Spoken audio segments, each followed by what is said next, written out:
Hello, everybody. It's a real pleasure to welcome you to this webinar today, which is going to be delivered by RotoMetrics, looking at care and handling of dyes. My name is Andy Thomas-Emans. I'm Strategic Director of the Tarsus Labels Packaging and Brand Print Group. So during the time of the COVID crisis, we know that people are looking for information and for training. It's been one of the kind of interesting side effects that we've all actually spent more time in learning mode. So it's very well timed today. Dyes, care of dyes and the handling of dyes is an issue which is also often taken for granted. There are many challenges which converters face today. And we're very fortunate in having a leading speaker from RotoMetrics to talk us through this. So I'd like to introduce Butch Schomber. Butch has been serving the rotary die cutting industry for over 40 years. He started with RotoMetrics over 20 years ago as a territorial account manager. And for the last 10 years, Butch has turned his field expertise to product development and innovation. He's worked closely with technical support at RotoMetrics, web fabrication, which is those areas of die cutting which are outside of labels market, such as automotive and electronics. So works closely with the RotoMetrics sales team and working on development of new innovative solutions to the day-to-day issues which converters out there face. So just before I invite Butch to start giving his presentation, please do send any questions that you have. At the end of the session, there will be Q&A. We often don't get a chance to go through all the questions. So if you'd also like to leave your email address and name an email address with your question, if we don't get around to answering them or to asking it to Butch, then Butch can follow up with you after the presentation. So if you do wish to leave your email address with your question, please do. So without further ado, I'd like to introduce Butch. Butch, take it away. Thank you. Well, thank you very much. Good morning and welcome, everyone. As a global marketing manager for the Maxcess RotoMetrics team, focusing on business development, product innovation, I would like to take this opportunity to thank Labels and Labeling for including RotoMetrics into this fantastic webinar series. The focus of the next half hour or so will be how to optimize results, increase output through faster press speeds, and suggested tips on care and handling of flexible dies.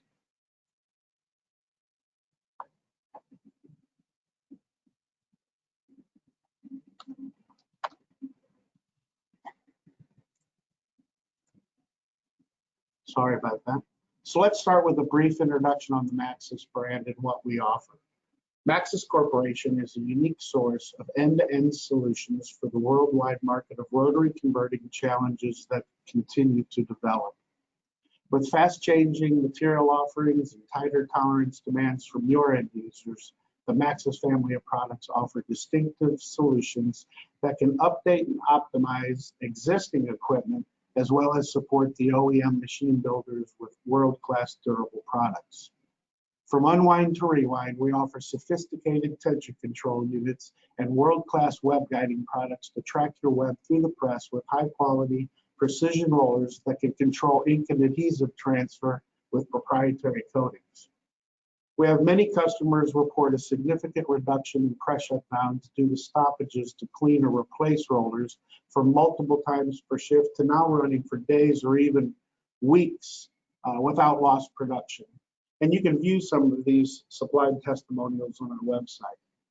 We also offer a full line of world-class magnetic cylinders along with rotary cutting tools, both solid and flexible. We finish up at the end of the press with sophisticated, intuitive slitting units to prepare roll widths to assist in meeting your customers or your own in-house production requirements. Maxcess is the world leader in end-to-end solutions, one-stop shopping, if you may. Today, we will focus on flexible cutting dies and what you can do to minimize die cutting issues. Our goal is to optimize your production time by keeping your lines running longer and faster to ultimately save time and money. So let's talk about some of the things that you can do to minimize flexible die cutting issues. I think the first thing we should recognize is the influences that play a role in rotary die cutting and the proper label production. So web tension, running speed, material, we're going to cover quite a bit on. The durability or the solidness of your die cutting platform, pressure settings and how they relate to die wear and die usage, some ideas on image layout. We're going to discuss cylinder deflection and diameters, some stripping ideas, and of course, friction and temperature. So die care and handling play an important role in this optimization of the process. So let's start with die wear is inevitable. Dies are going to go dull. I can't stop that, and you can't stop that. The first signs of a dulling die might be a flagging corner or a flagging radius. The operator sees it, he reaches up and applies more pressure.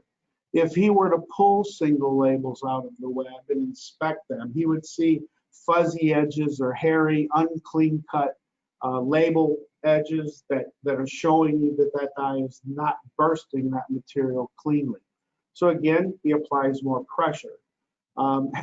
Heavier pressure as the die dull is going to throw false liner impressions and that a heavier wicking of ink stains because of that burst being forced by heavier pressure. We will touch on that more here in a minute. So how can we maximize die life?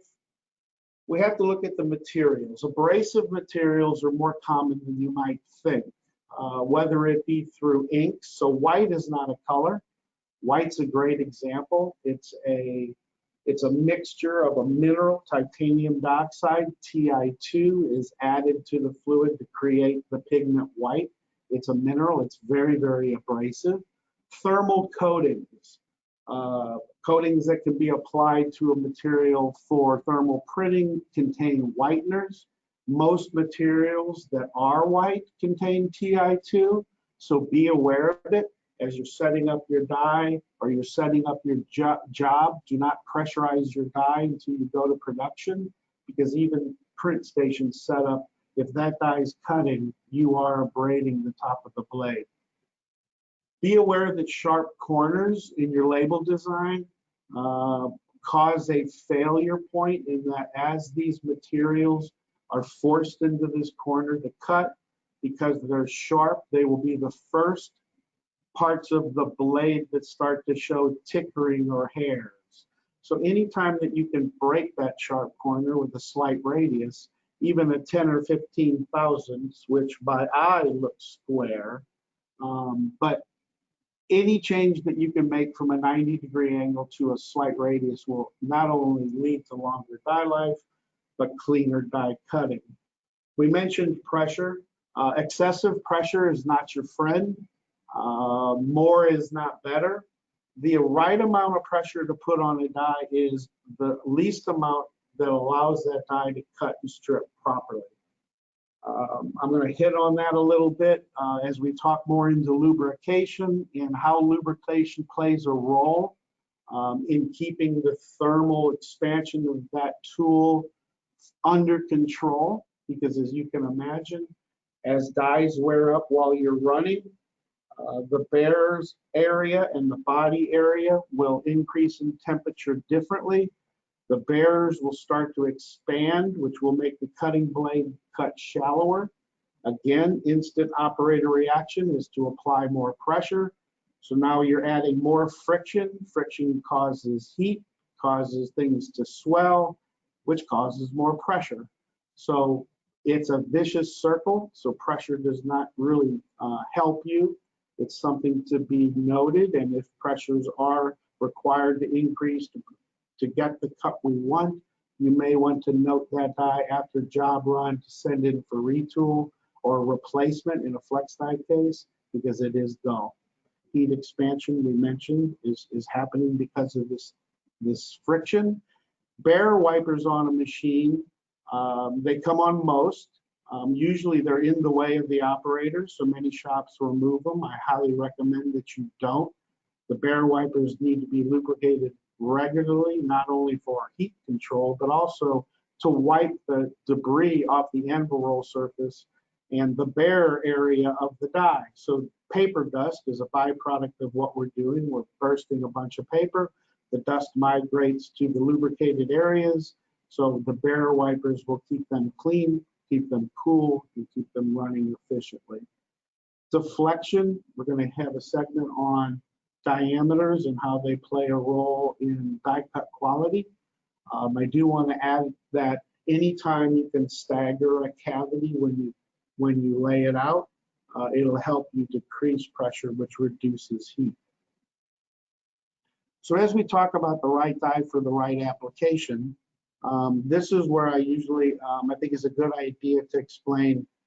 A rotary cutting die does not cut the material as we would describe, say, a razor blade or a knife cuts. What a rotary cutting die does is, under pressure, it compresses the sandwich of material.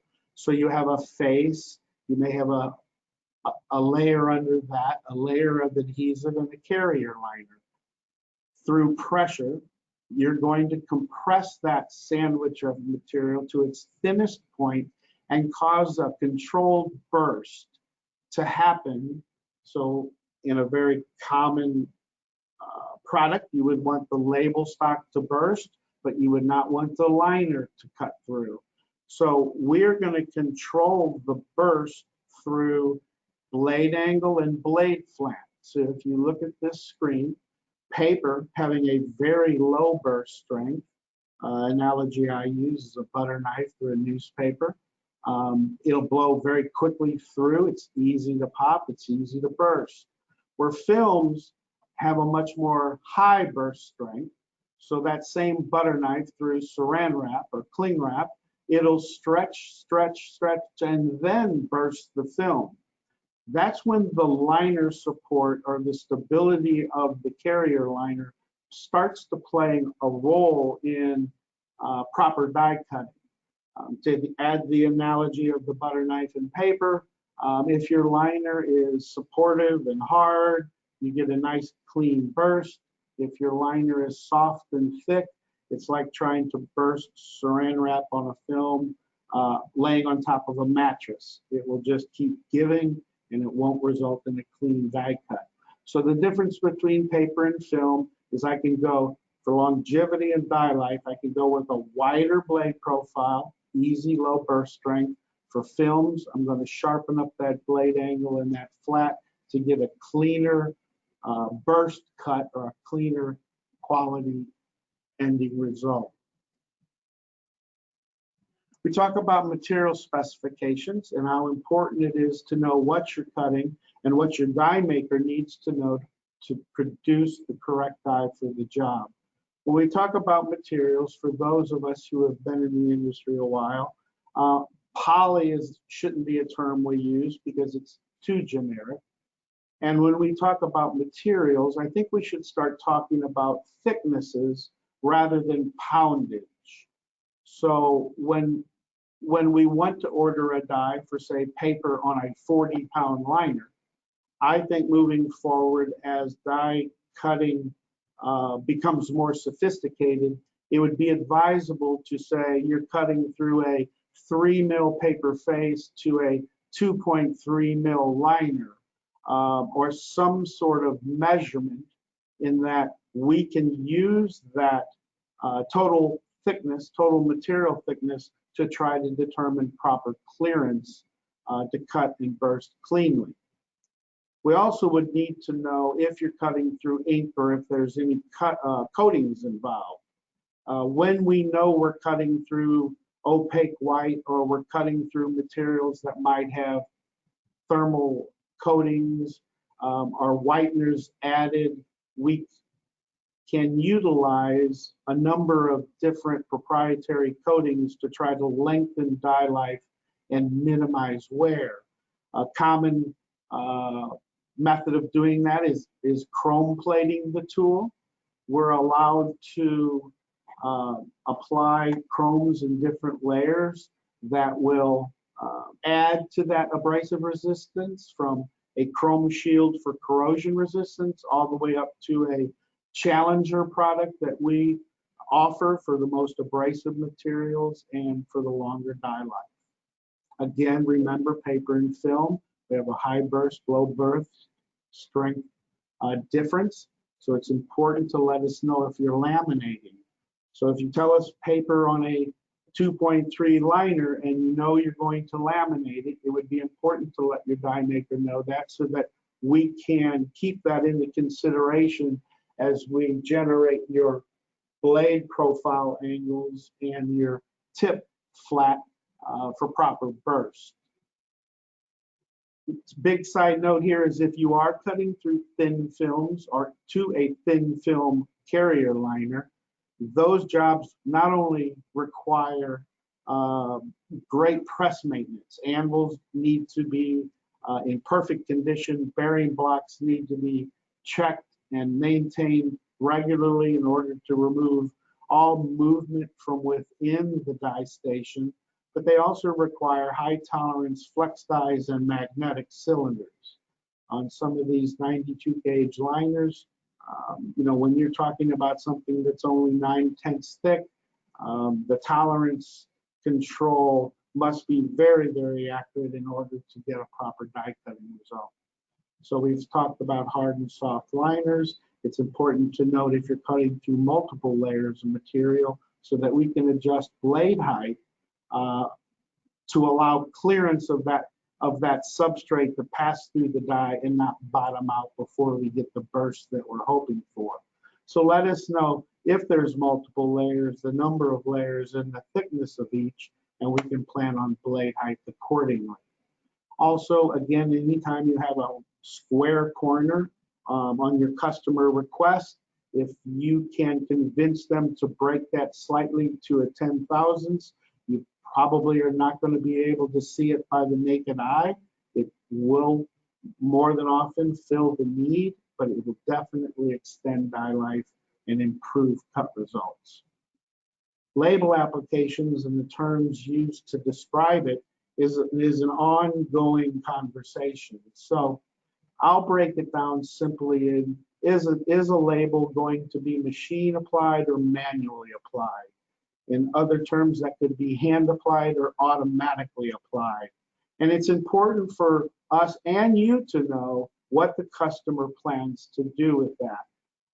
The biggest difference is on a hand applied label, because a human will be removing the label from the liner, it's more acceptable to leave a heavier liner impression rather than on an auto job where I am breaking that carrier liner over a sharp peeler bar under speed and under high tension and expecting that label to auto dispense.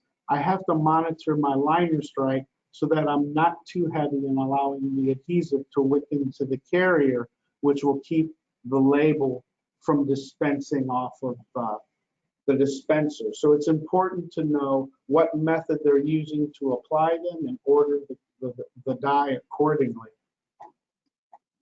So as we talk about ordering dies, I want to mention myroto.com, which is the RotoMetrics Maxcess ordering system, online system that makes it very easy to quote and order tools, but it offers quite a bit more benefits than just an ordering system. So once you become a member of the MyRoto team, you're able to access your company's inventory of tools. So you'll be able to quote flexible dies and select solid dies. You fill in the information or the fields that are required, dimensions, material, press width, the normal information you use for quoting or ordering now.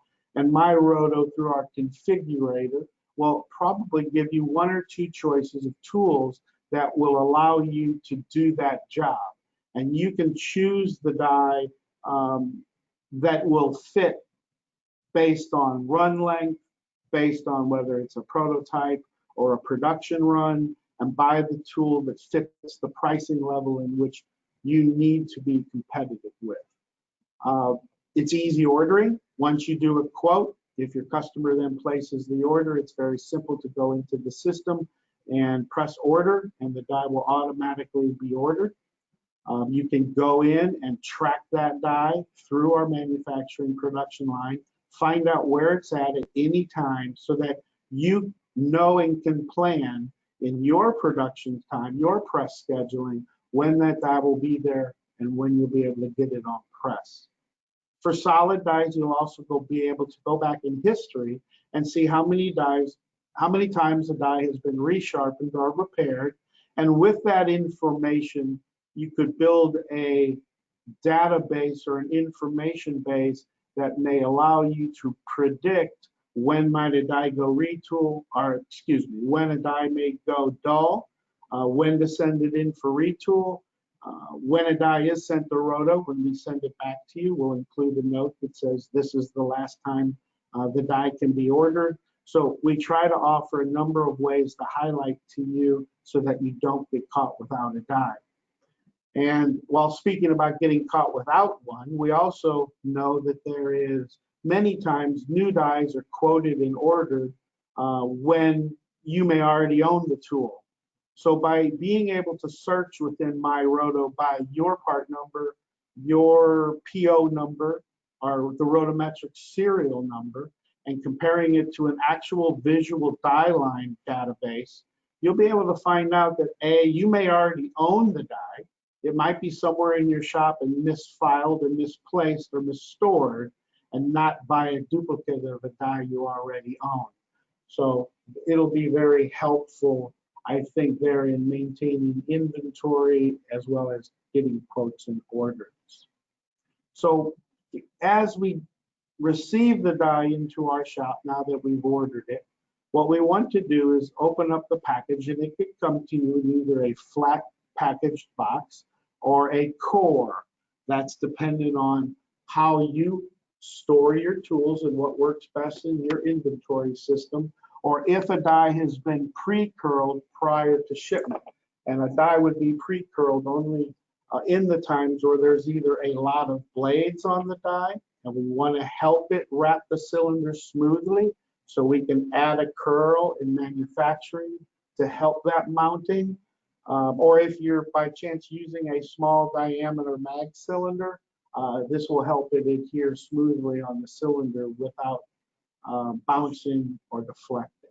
So inspect the die as you pull it out of the box, look for visual inspection, damage, review the specs on the packing slip that's supplied or the certifications that are included in the box, matching them to your purchase order or job ticket to confirm that the die was manufactured dimensionally correct, press specifications correct, and the liner strike in which you requested at time of order.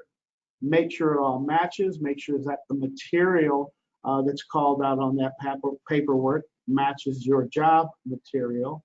Look at the samples that we include in every box. So you'll be able to review those, ink stain those, and see is it hitting the way that I hope it to, I need it to? Do I see any areas of ticking or hairing? Is it cut clean? I recommend that you keep those certifications and retains on file, because they might be needed later in the process to try to troubleshoot if we have an issue. So once the die is set up, I would recommend that you hand peel a full repeat, pull out each label individually, looking for clean cuts with no hangups. I would inspect the liner through liner strike or through your internal QC methods, looking to make sure that the liner strike that's achieved on press not only matches the samples supplied by RotoMetrics, but also will they meet your customer's need and expectation for application. What we use at RotoMetrics is a wide-tipped black magic marker. We do that because we can control the viscosity of the ink, and that we can change them out on a regular basis so that we know from day to day, week to week, the liquid that we're using to perform the test shows the same results every day. It's not allowed to dry out or viscosity change, throwing different results. So as you see here, we have removed a row of die cut labels. On the right, I've absolutely burst through the face stock, and as you can see, I have fractured the silicone layer of the carrier liner, allowing that ink to wick into the paper fibers of the paper carrier and showing a heavy liner impression. As I back that liner clearance or that liner cut, the clearance in the tool off, moving to the left, you will see the difference between what we call a light liner impression versus a heavy liner impression. So this is kind of a go, no-go test that we use in-house. When you flip the liner over, it even becomes clearer in that the heavy has fractured the silicone, it's bleeding through. That is perfectly acceptable for a hand-applied or hand-dispensed label, but you do run the risk if you're trying to put that through an automatic, high-tension, high-speed applicator, that liner may burst and shut down that line, which is what, of course, you don't want. So you will work on ordering from light to moderate to get to the job. The harder you allow me to hit that die at manufacture, or allow me to hit that liner at manufacturing time equals die life. So if a moderate will work for you and work for your customer, that will translate into die life. So keep that in mind, but this is a good example of how we go, no-go, or test for liner impression. So you have the die now, you understand liner impressions, and you're getting ready to mount it. So I would suggest that when the die comes out of the box, prior to that, I guess I would suggest covering a work table surface with a soft foam pad, because as you see in the picture, you're going to be laying your die blade down. The blades are very, very fragile, so you want to make sure that your work area is clean of staples, Allen screws, paper clips, razor blades, all those tools that we use every day press side. Turn the die over, clean it of all packing or maybe rust preventive sprays or dust that may have accumulated. Clean the backside of a die with a link-free cloth. I recommend denatured alcohol over isopropyl alcohol, and the reason for that is isopropyl is more of a petroleum-based product, and I'm always in fear of putting a thin film of oil between my flex die and mag cylinder surface. I don't want any slippage between the two, or the chance of, especially at high speeds. So keep your dies clean, and then once we get to that, we're going to mount these dies. So what I'll do is I'll make sure that the die is clean. I'll line the edge of the die up with our scribe line that runs across the surface of the die. I'll allow that die to mount square and true. When it comes around, the registration marks are lined up so that you know that you're not torqued a little bit on the mag cylinder and you're staying true to center line of the machine. When you remove tools, I highly recommend the use of a plate remover. The reason being is you don't want to use a knife or a screwdriver, because if you bend that shape, you run the risk of cracking the die or bending it so that it does not lay flat when it's wrapped, which will cause cable cutting problems. The die just will not do its job if we bend or break that corner. So remove it with two hands, store it properly, clean it before you put it away. Alcohol works fine. Again, clean lint-free cloth, and then store them in a way that they will not be damaged. One suggestion for storage would be handbags available through RotoMetrics. They come with little hangers that hang like a coat rack. It's amazing how many tools that you can store on an 8-foot coat rack. Each bag contains a section that you will be able to track not only the die number, the job possibly number, the material that you've cut, the amount of footage that you've cut, and maybe the pressure it was cut at. So whatever information that you might need to run that job the second time, it would be there on the file, on the bag itself, so the operator can access that. and you'll be able to track total footage, and again, pressures, which we're going to talk about in a minute.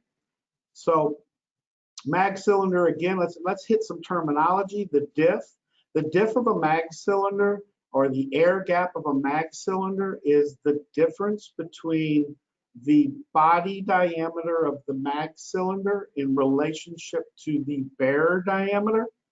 The bearers will ride solidly on your anvil roll. You will wrap your flexible die around the mag cylinder. The total thickness of that flexible die will create what's known as clearance. So that is the measurement between the tip of your blade and the material or the surface of the anvil roll. So diff is, again, size of mag cylinder body, and clearance is a word that we use to describe how deep I'm going to cut into that material. I've also highlighted close-ups of the horizontal cross scribe line. There'll be a scribe line at center line of your mag cylinder that signifies web center line. So if you follow the cylinder markings with the markings that are on the die themselves, you'll be ensured to be centered and running straight through your machine. At the beginning, I mentioned deflection. So it's all based on the modulus of elasticity of steel. The wider you go, logically, the larger in diameter you would be required to go to keep that roll from deflecting under pressure. So all of our pressure is loaded on the bare areas of our cylinder, and if I go too small in diameter and apply too much pressure, I will get a bowing or a deflection in my mag cylinder. So the rules that we follow here is we like to have more than a cross. So the example of a 10-inch wide press, you would want a minimum of a 10-inch diameter mag cylinder. There are times when we can vary from that. We might go to 9-inch, possibly an 8.5. Now keep in mind that, of course, lineals cut easier than cross blades. So if this job that you're quoting is only lineals, on the surface, it may seem that it's a good purchase to buy as small as you can. But if you've been in this long enough, you'll know that it won't be very long before somebody sells a flexible cutting die to run on that cylinder that contains a wide cross blade. And that's when you're going to run into an issue of that die bouncing and deflecting. So larger diameters mean, of course, better die performance. Dies won't crack trying to get them to wrap solidly. They'll go on with a more gradual curve rather than a real tight wrap. That's caused by smaller diameters. Smaller diameters also, if there's too much blade on that cutting die, will not lay flat or mount flat up against the magnet. They'll do what I call is I-beaming. Exaggerated, that's a stop sign type of adherence, where you have areas of the flex die adhered to the magnet and areas that are not. They're more flat. They can't bend because of the blade. As you run, you'll be compressing the air gaps tied up against the cylinder, but then you'll bounce right back off of those. So because they do not lay flat, you'll get die cutting problems because of that constant distortion or that constant flattening out the air gaps. So be careful of that. Bigger is better in this case. So magnetic cylinder care. We've talked about the difference in the terminologies. Cleaning a mag cylinder. So people take a lint-free cloth. They might wrap it or wipe it with an alcohol or a cleaner to remove adhesive buildup, paper dust, or what might ever be transferred to the magnetic cylinder. What they're not able to do with that cloth and that alcohol is to remove metal chips. Now, some of you right now are saying, well, I run a label shop, I don't have metal chips. To those of you who are operators in the audience, either you're brand new or you're in denial if you say you have never mounted a die slightly not in line with the anvil and you've chamfered the inside edge of that gear. It's very, very common. It's probably done on 8 out of every 10 of the retools that we receive here at RotoMetrics. So those metal chips go somewhere. And I usually figure out that they're going to end up at that 100-pound magnet that's sitting on the work table 5 feet away from my station. So in order to remove those, I suggest using a blue masking tape or something very similar that I can barber pull the face of that mag cylinder. When I remove it, I'll pull all the metal chips off of it, and I'll put a point there and say, you'll be very surprised at how many metal chips you find as you do this. You don't have to do it every run, but I do recommend that it's done on a regular schedule because these chips are building up. If you've ever had the problem of having a cut through with your flex die, and even though you removed the flex die, remounted it, and the cut through moved to a different part of the die, that also is a really good indication that we have some sort of impurity on the face of that roll that's causing it to cut through. So tape would remove that. It's noted that the magnets are very fragile. Don't bump them. I highly recommend setting them on a set of V blocks on your work table at all times. It keeps the magnet from being damaged by laying it on a paper clip or something similar. They should not touch the work surface, but they should also be oiled frequently.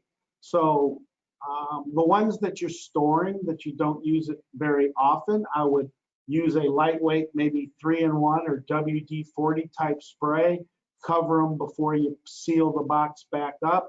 Also, side note here that RotoMetrics supplies in each box a small blue sponge-like item that is actually coated with a humidity-controlled chemicals that will help maintain and minimize humidity buildup in that shipping crate or that packing crate.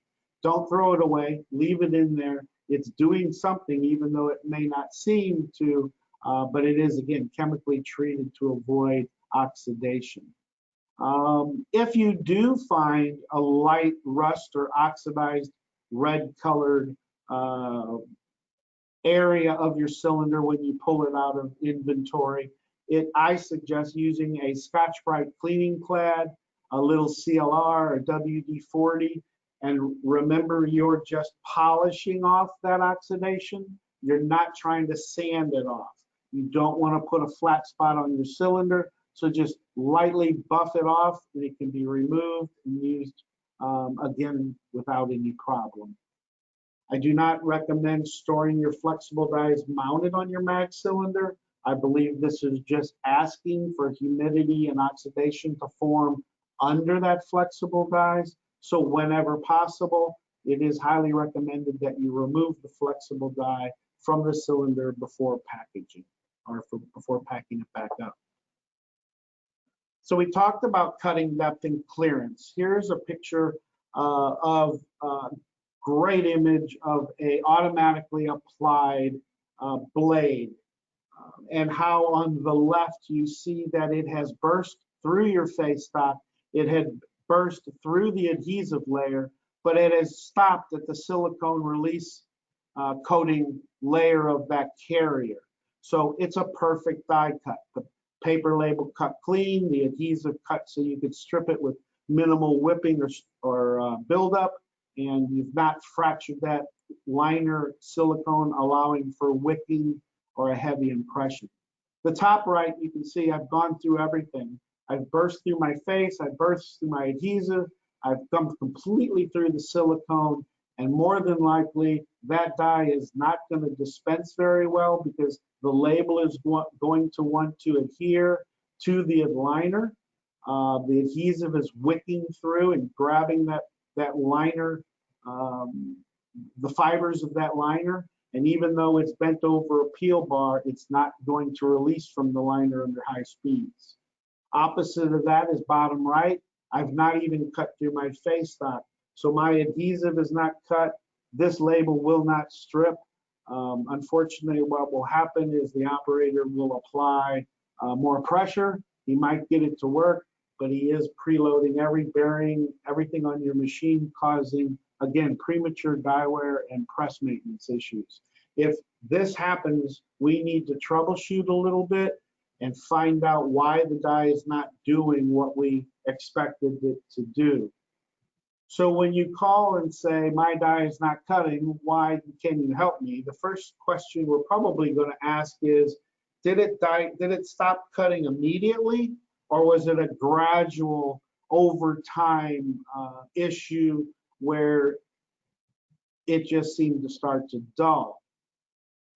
That's very important, because if it happens immediately, and you have now referred to the samples we've supplied, you didn't show it happen during your setup.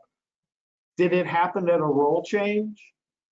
What caused, normally when it stops immediately, there's a mechanical reason. Either the liner has changed on the new roll, a bearing has failed, something has happened mechanically to cause that to happen immediately. So we're going to start asking questions and removing bearing blocks, removing material input. We're going to gather as much information as we can to fix the mechanical problem.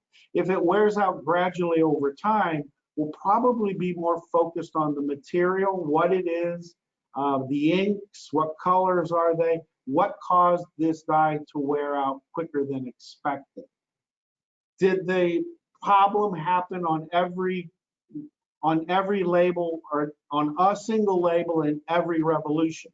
If that happens, normally that is a die cutting issue, meaning that that particular cavity has a nick or a bump on it or something, because if it happens every single revolution, it matches the tool. So again, we're going to refer back to the original roto samples, back to our setup samples. Was it there to begin with, or did something happen while I'm running? Did a razor blade run through my machine? He says with a smile on his face.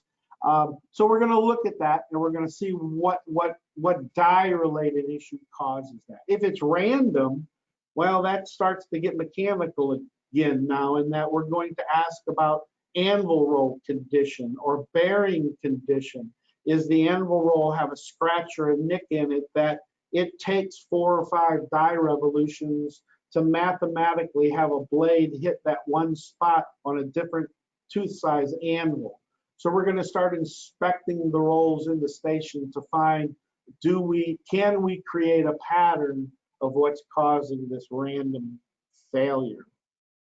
Again, the RotoMetrics retains are in the box. Were they there? Were they there during your setup? We talked about die cutting pressures. There's also, if RotoMetrics tests a die, we can supply you the information of how much pressure it took to cut. Normally, we recommend on a paper label, something very common like that you can use the math of about 80 to 85 pounds per pressure for every 1 inch of cross blade that's cutting at one time on that die at the same time. So at a 10-inch amount of blade across the die, you're looking at 800 pounds of pressure to start with to get it to cut. If you can minimize that pressure to cut on your machine and produce what you're after, that's highly recommended. Again, the lightest pressure is the best pressure. If you see that your operators are running excessive pressure, and you'll note that because we recorded that on our packaging bag. If operator number 2 is trying to get a die to cut at 400, but operator number 1 ran it on 800, you might want to then look into what your pressure settings are and adjust as required. Different materials take different amount of pressure to get them to burst. So always compare that to the last time you've run it or the information supplied to you by RotoMetrics. Adhesive buildup can also cause die cutting issues. We talked about blade profiles and blade flats.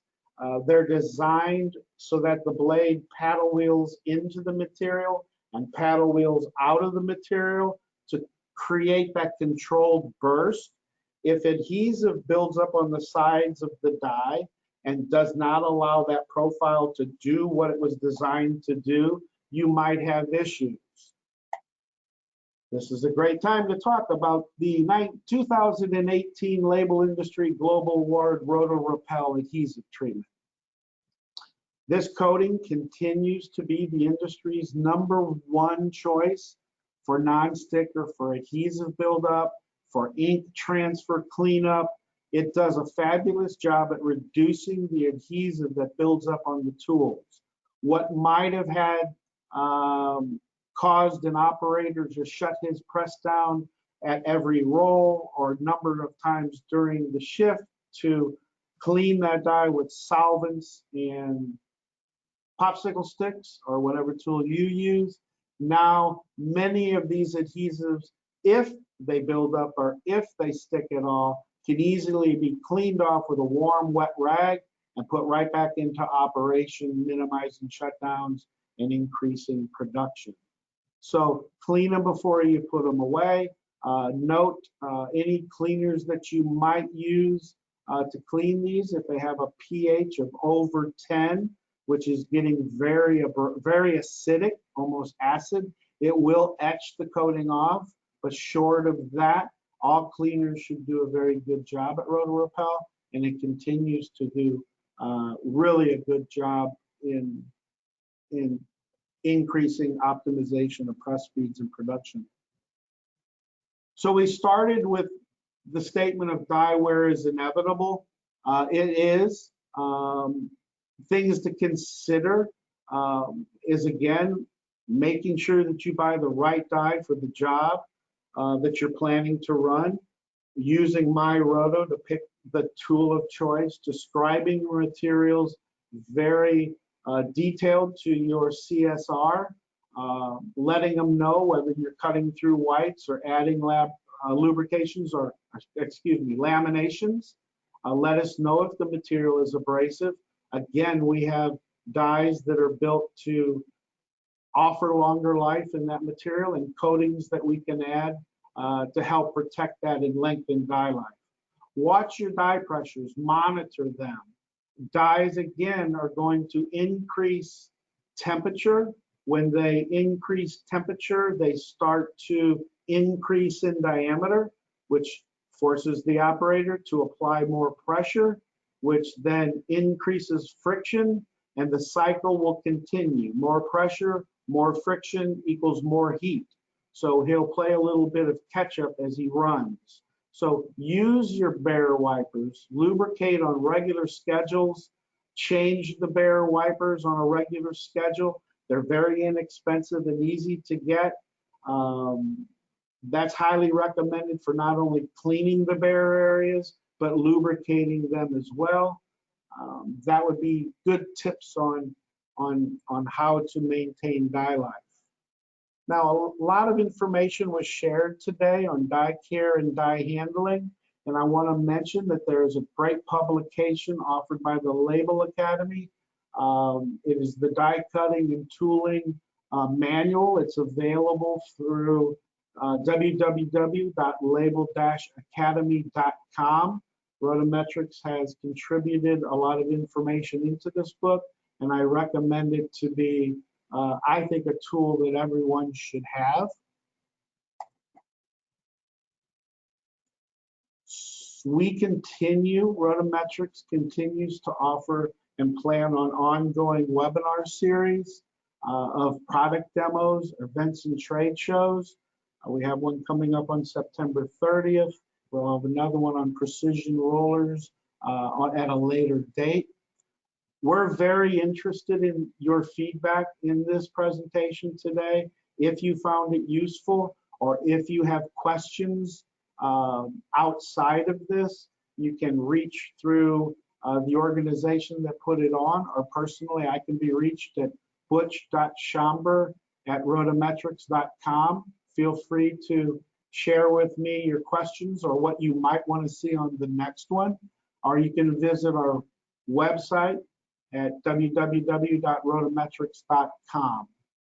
So I thank you very much.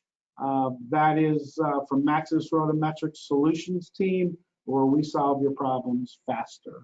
So that's the end of my presentation today, and I'll pass it back to the moderator. Well, thank you very much indeed, Butch. I thought personally that was a superb presentation. It was very detailed, and I think it really addresses a lot of the issues that converters have on a day-to-day basis, and also the challenges faced by new operators to this industry. And I'd just like to again emphasize, as Butch said, about the Label Academy.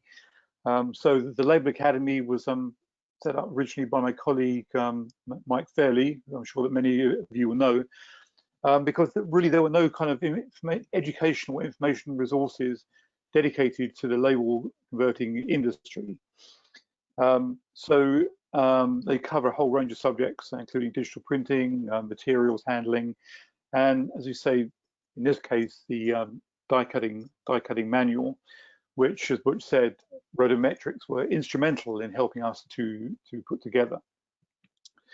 So I have a few questions here. First question: how can I register to use my Roto for quoting and ordering? All right, that'll be very easy. If you go to myroto.com, there is a register me button. You can click on that. You'll fill in your name and company information. We will then follow up with you to confirm that, of course, that it's you, and then create a password that you'll be able to use to access all the tools and information available through the myroto.com system. A note to all: because we've issued that particular person a password, if that person leaves your place of employment, we will, of course, try to track it through our daily contact with you here. But if you will also think about that we need to know when people perhaps change jobs so that we can shut down accounts so that your information is not open to them. So it's a simple registration button, and it'll be easy once you get in there, take a look at it.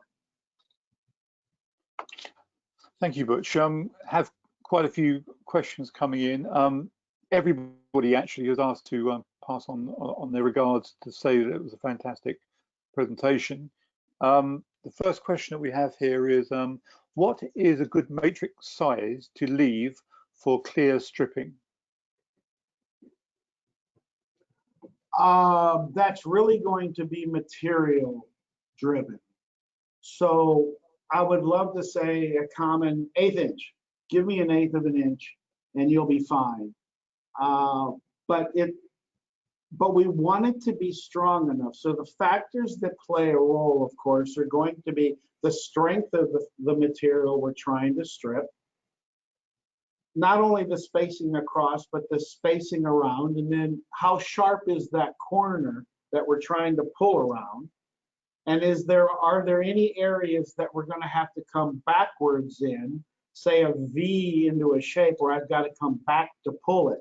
So that's a tough question to answer with just generically, because again, the strength of the material, the adhesive release from the liner, the speeds you plan to run, the methods that you're able to strip, we're all going to play a role. As a matter of fact, shamelessly I say, RotoMetrics does offer a assistant stripping roll, which will help you increase speed and decrease that area. But general answer to a general question, I'm going to say an 1/8 of an inch, but you might want to contact me or someone, describe the material and the shape, and we'd be better to fine tune that answer. Thank you, Butch. I'm getting a few questions here asking if the presentation will be available after today, and the answer is yes. We will send everybody who registered for today's webinar, we'll send you an email link tomorrow when it's available from the labeling website. So the next question which we have is, it's a question, we are doing underscore, but the face stock is also getting heavy marking. Is there any solution for this issue? Is there any way you can ask him to describe the face in the liner? That sounds like one that perhaps we can put you guys in touch after the presentation. That's all the info I have at the moment. But Okay. Amit, if you're listening here, Amit, perhaps you'd just like to send that information which Butch has asked for, and if we get it in the next couple of minutes, then I can put that question again. Okay, I'm going to go ahead and give a quick response. Normally when I see that, again, it's that high burst strength, low burst strength situation. So if you're trying to backscore through a synthetic liner or a laminated paper liner through adhesive to a label, wanting to stop at the adhesive, material is going to play a role in that. So I guess I can't give a general answer to that because, again, material is the answer. Is he trying to do it with an engraved tool, an adjustable bladed tool, or maybe like an RD scorer, which is adjustable by his operators? So more information is needed to answer that question. Sorry. Thank you. Okay. So the next question that I have, do you have a source for the storage bags? Yes, you can call RotoMetrics, call one of the Maxcess groups. We stock them and inventory them, and would be happy to supply either the large or the small size. It's as simple as contacting your customer service representative. Thank you. So I have a question here about rotary versus semi-rotary dies. Okay. A lot of converters now using semi-rotary die cutting in offline label converting systems. Do you have any advice for? Is there any difference in the handling requirements or performance requirements for rotary versus semi-rotary die systems? Die care and handling, I think, would be pretty much the same. I think the only thing to take into, or one of the most important things to take into consideration when you're running semi-rotary is your press manufacturer supplied it with a magnetic cylinder of a size that they've chosen for their system, and they are also able to recommend the most highly productive flex die repeat sizes to mount on that cylinder to achieve optimum speed and performance. So I guess a short way of saying that is, don't buy your plates too small. I think the machine will work too hard to try to keep up, and don't buy them too long or too large, because that might be investment that's not necessarily needed to be spent. But die and care handling all remain the same. Be careful, the blades are fragile, so don't bump them trying to load them in machine. Great. So next question, are there any issues leaving mag bases stored out of their boxes on trolleys?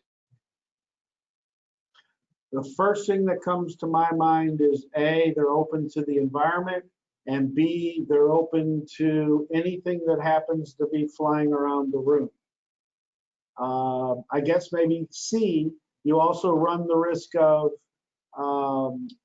the guy walking past the cart dropping the wrench and it hits the mag cylinder and damaging it. But other than the obvious of leaving them stored and uncovered, I don't know how else to answer that. So humidity, environment control, damage concern, and of course metal chips.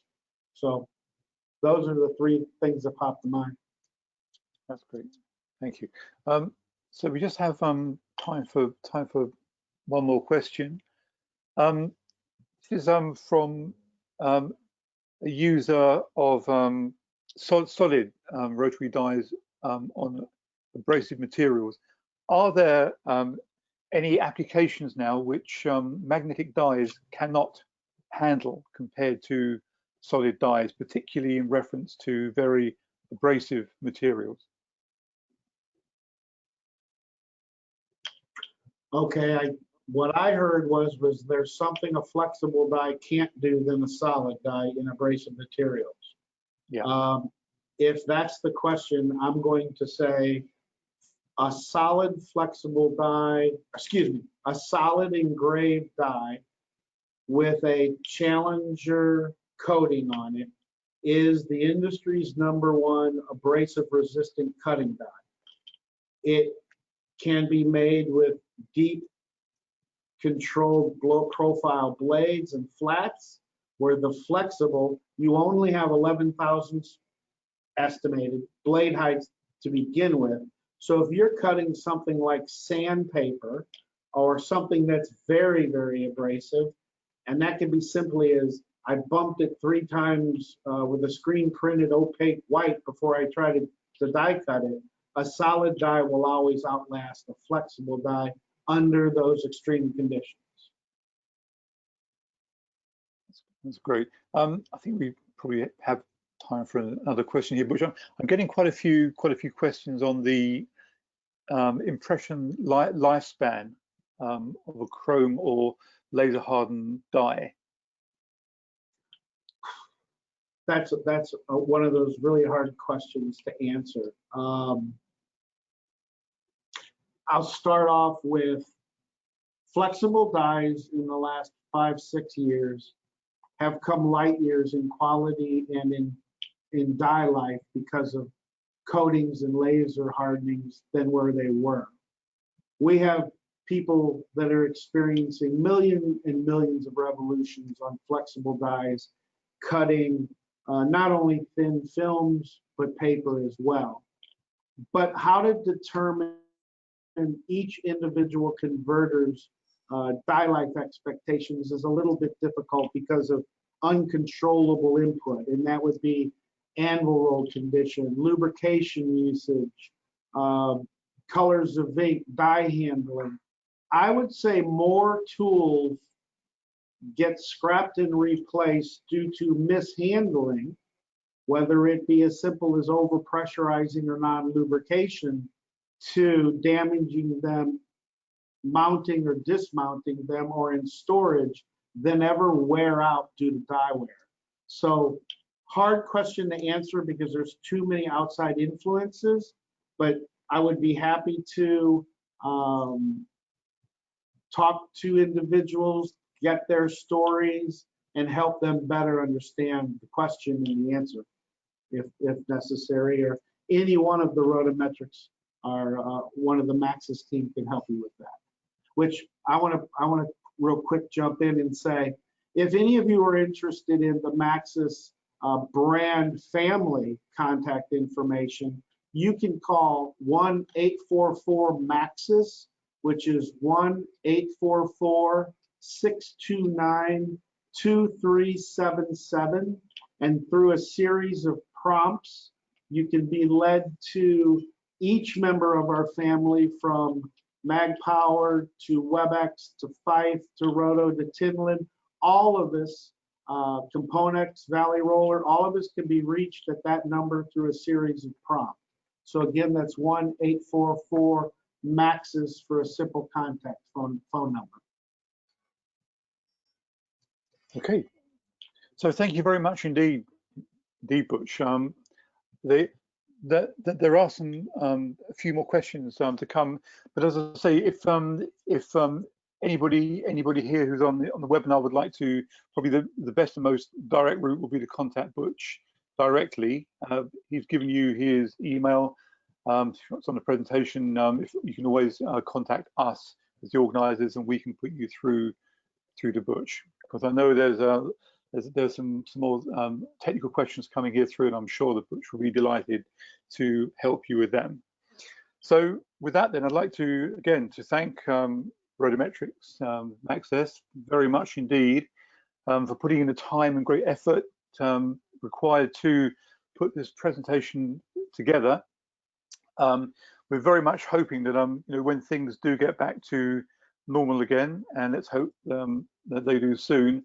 We were discussing with RotoMetrics the possibility of doing some kind of road tours of the Label Academy handbook, along with RotoMetrics, making use of their specialist educators and technical staff. So that's something which we do intend to take up again, let's say, when we finally see the back of this terrible COVID epidemic. And with that, I'd like to also thank our participants. I'd like to thank you for attending the webinar. I'd like to wish you all health and good health and safe working practices. I hope you and your colleagues are coming through this crisis with your businesses still intact and growing. And with that, I'd like to thank you very much indeed.